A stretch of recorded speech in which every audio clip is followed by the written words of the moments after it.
Hi, welcome back.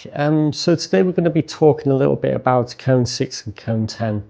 And this is what temperature you're going to be firing your work to. So if you do have any questions on the video, just leave a comment below and I'll try and answer it. Also, please like and subscribe. It really helps push my videos into the world of YouTube. So you can subscribe below and you can like and comment. So it'll be really helpful. Thank you.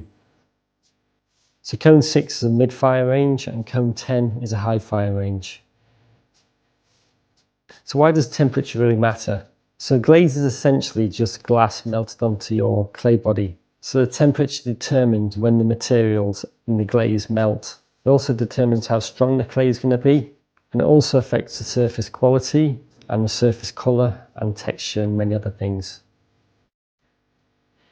So glaze is made up of three basic materials. You've got silica, you've got alumina, and you've got flux. So the silica is basically the glass in the glaze.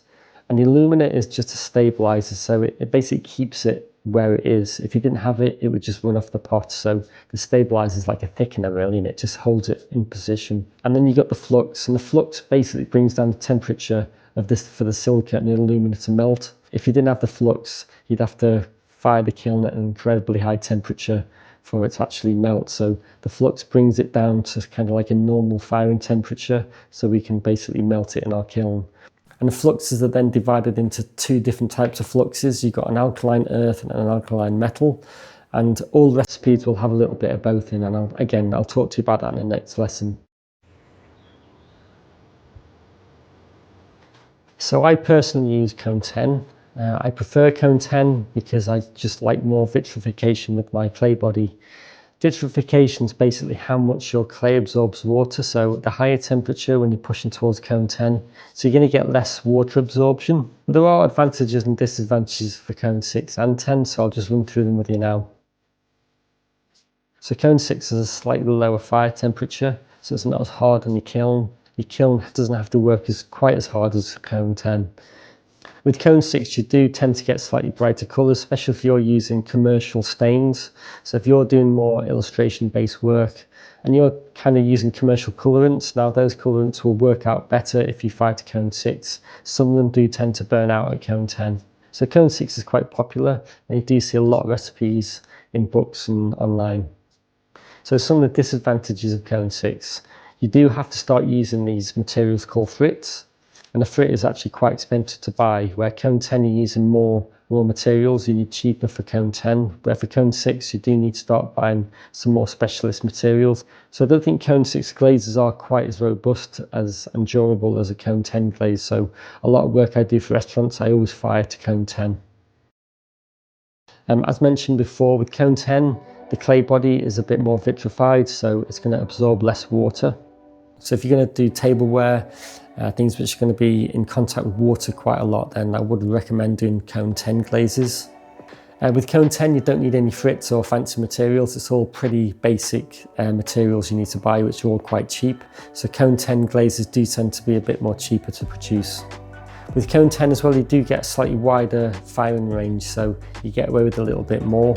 Where cone 6, you've got to be a little bit more specific. And I think with cone 10, I've only done a bit of cone 6, but I always find with cone 10, it seems to give a bit more depth. I seem to get more texture in my glaze as well. So, but I'm sure you can get lots of nice textures and depth to the glaze in cone 6, but I think with cone 10, I personally seem to get a better sort of surface detail. And one disadvantage about cone 10 is you have to fire a kiln at higher temperature. So as you do fire higher, you do tend to work the kiln a bit more. So the coils can degrade a little bit quicker. I've only replaced my coils once in about 5 years, so it's not too much of a disadvantage, but so cone 10 will push the kiln a little bit more, and it will have to work a little bit harder than cone 6. So there's a bit of an argument out there that people are turning to cone 6 because it uses less power, so maybe it's a little bit more eco to go cone 6 compared to cone 10. I personally have been reading quite a lot of information about this, and the information I get is basically when you're firing your kiln, a lot of the energy, a lot of the time and energy goes into just getting that kiln up to the mid-fire range. So pushing from cone 6 to cone 10, you're not using that much more power really. Most of that power has already been used up getting to that kind of mid-range temperature. You only have to push it a little bit more to get to cone 10, but there's not really much difference between the two really. And the other argument is with cone 6, you do have to use a frit, and a lot of energy and power goes into making a frit.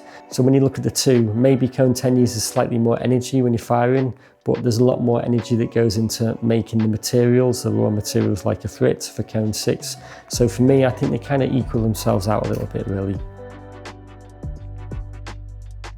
So on the next lesson, I'll be talking to you about a shopping list, and basically we'll be running through all the materials you need to buy for cone 6 or for cone 10.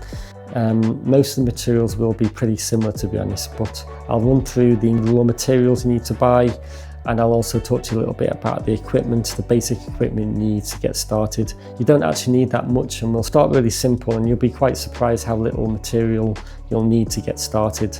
And I don't really want you to make the same mistake as me, and I basically bought loads of different types of raw materials, and I looked at loads of glazes and tried different things, so we don't have to buy that much, and you'll be surprised at what you can actually accomplish with just a small amount. So I'll leave it up to you whether you want to do cone 6 or cone 10.